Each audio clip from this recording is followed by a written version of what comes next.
Just planning some battle. More like a war. Call of Duty Black Ops 4 is a game about shooting people in the face, something that Liam McKelvey has been doing in the game for a few days now. Isn't that right? That is true. In the game. Yeah. I do have to specify. That's right. In the game.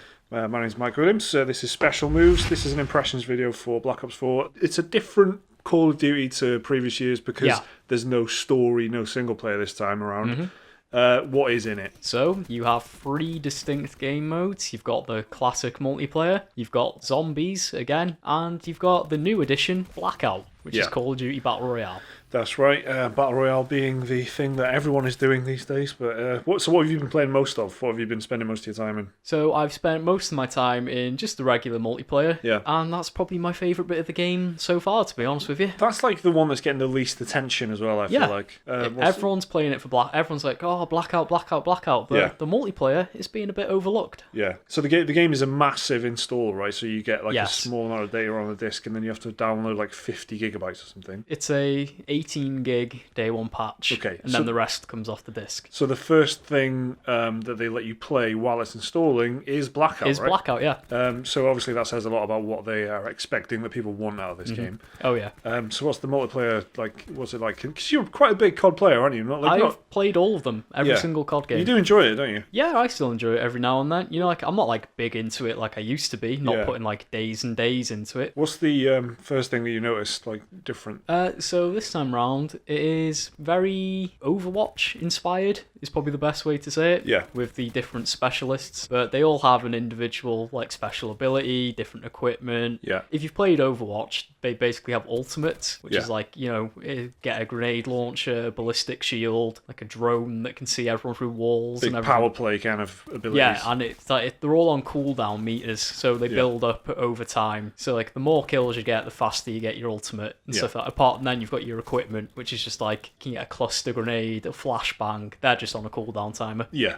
So if you've been playing that so much compared to the other two, is there any particular reason? Is it just quite an addictive loop, or is it quite a nice? It's just the gameplay loop. It's like because it's so fast, and you know games are like 10 minutes, even if that, you know, and the time between games is very short. You're only waiting like a minute at most to get into the next game. That's really good. You join a game, and then once you finish the game, you're in the game so quickly, it just keeps you hooked on that like treadmill type thing. I've been hearing a lot of people saying that this is actually a very smooth launch, considering what the tendency for a lot of big games the last few years has been to have a bit of a rocky start. There's a few big notable cases where big games come out and it's just not taken off at launch because of server problems and whatever. But it's been pretty smooth. Yeah, I've had like 1 or 2 disconnects, but I don't know if that was just like my internet connection dipped out for a second, or if it was this. I don't even know if there's servers in the game. Yeah, I'm not sure. But other than that, it's been a quite a smooth launch.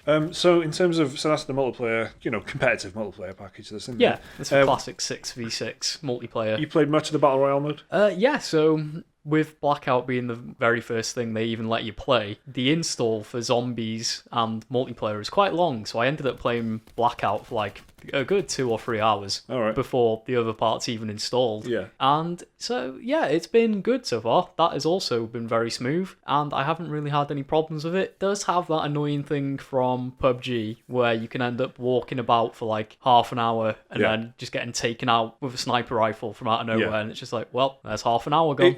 That was some of the worst experiences I've had in gaming recently, playing PlayerUnknown's Battlegrounds. I'm saying recently, I mean in the last 5 years. Yeah. Playing for 20 minutes, nothing happening, opening a door and just getting shotgunned in the face. That does happen a lot in Blackout.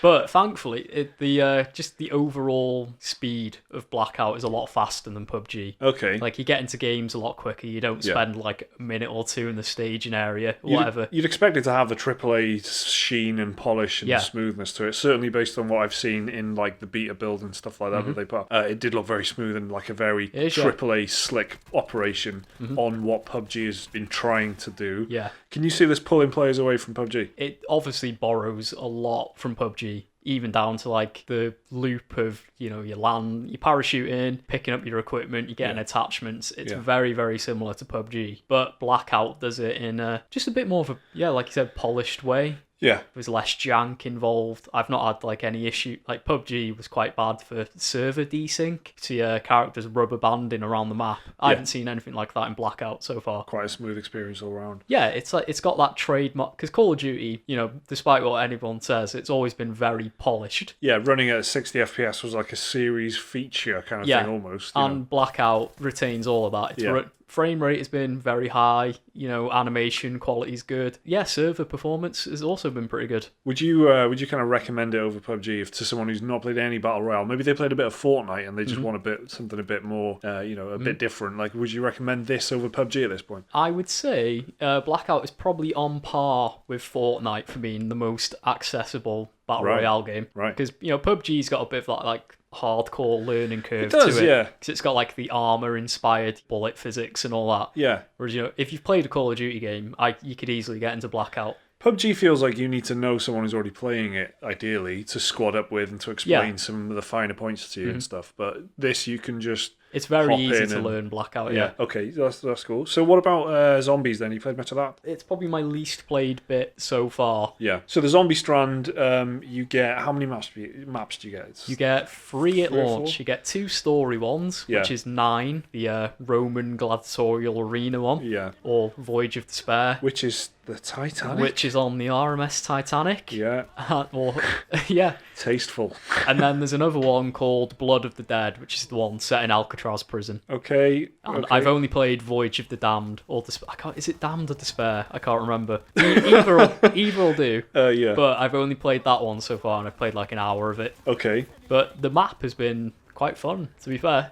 How heavy is the story kind of beats in it? Because is this the one with the story? Did you say? So the whole point is like you play as a group of 4. I don't know any of their names. Yeah. But there's like an English professor, an American lady, and a big bruiser guy. Of course, yeah. So every character that sounds like a classic zombie setup. It does, yeah. I think the story is they're meant to be pulling off like a heist, but for an ancient... Sorry, they're pulling off a heist on the Titanic. On the Titanic during a zombie apocalypse. Well, I think the item they're after is like an ancient artifact. Right. But yeah, it unleashes zombies. Of course, that's what most ancient artifacts do, really. So, you want to be careful. There are like a few cutscenes and stuff. Like if you've seen the trailers for zombies, you've probably seen a few of the cutscenes. Yeah. Okay. But like when you start the game, all the characters, because they've all got voiceover, they're all fully voice acted. They're confused. They're like, oh, what's happened to all the passengers? Why are they undead? Yeah. But when you're actually playing zombies game mode, the story's not too heavy in it. Yeah. A bit of like background lore where you hear the characters talking about events that happened, but it's mainly just about like the gameplay loop of surviving the horde and upgrading your weapons, getting better gear.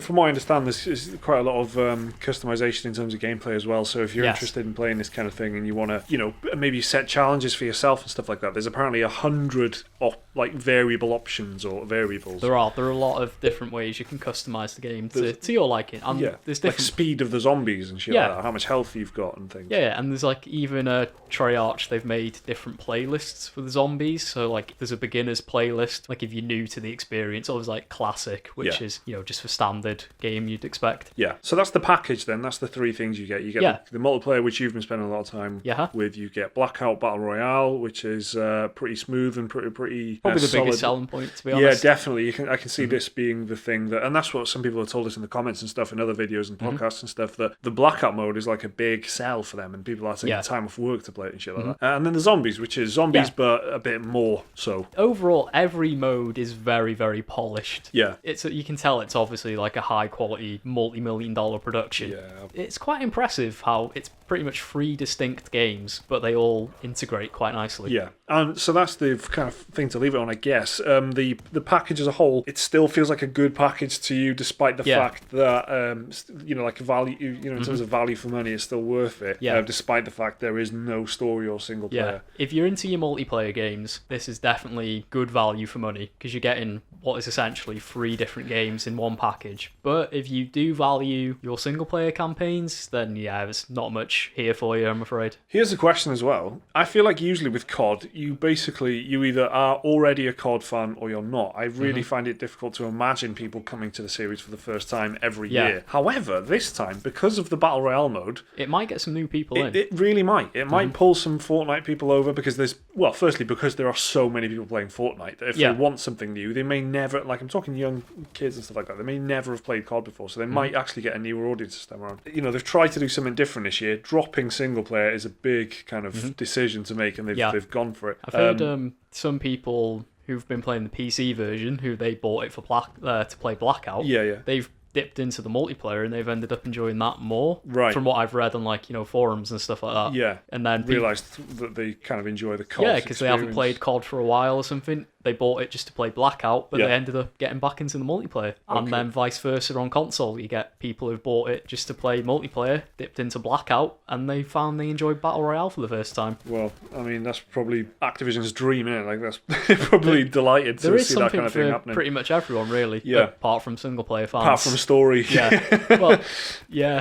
I mean, apparently there are... What was this, just before we go quickly then? Is it the zombies mode or is it for the specialist and the multiplayer? Yeah. There is like a little introductory AI bit. There's a thing called Specialist HQ, which is just like, it's basically a tutorial introducing you to all the different specialists Sounds and their very abilities. Overwatchy to me, that. It's kind of, yeah. And it's got like a loose story to it. It's got like some cutscenes with a very, very loose framework. Yeah. It's basically just multiplayer matches with bots and then the occasional cutscene after it. And if you want to know a little bit more about such iconic characters as Ruin, yes, Battery, and let's have a look here, Ajax, yeah. Talk. If you want to know more about these well-rounded characters, then you do have an option to play that kind of Specialist HQ. So there is, they've tried to do something, but it is essentially 100% a multiplayer package, isn't it? Yeah, it's basically just quick matches against bots. Yeah, and there's like a score system to them, so you can get between 1 and 3 stars on them. But I can't see many people even trying it, let alone maxing out the ranking or whatever. Okay, so that's Call of Duty Black Ops 4 from Activision, developed by Treyarch. So next year, what's it going to be next year? Who's the next studio? I think it's Infinity Ward again. Right, so Infinite Warfare 2, I don't know. The 3 COD studios rotating, so this one was a Treyarch one. This one's out already, came out on October the 12th on PC, PS4 and Xbox One. Thanks, Liam. Let us know down in the comments if you've been playing this game yourselves. Let us know what you think. If you think it's suffering from not having single player, or maybe it's just a good, like Liam says, it feels like a well-rounded kind of good value package. Let us know in the comments what you think. Remember to like and subscribe if you enjoyed the video. Thanks for watching this special moves video. We'll see you next time.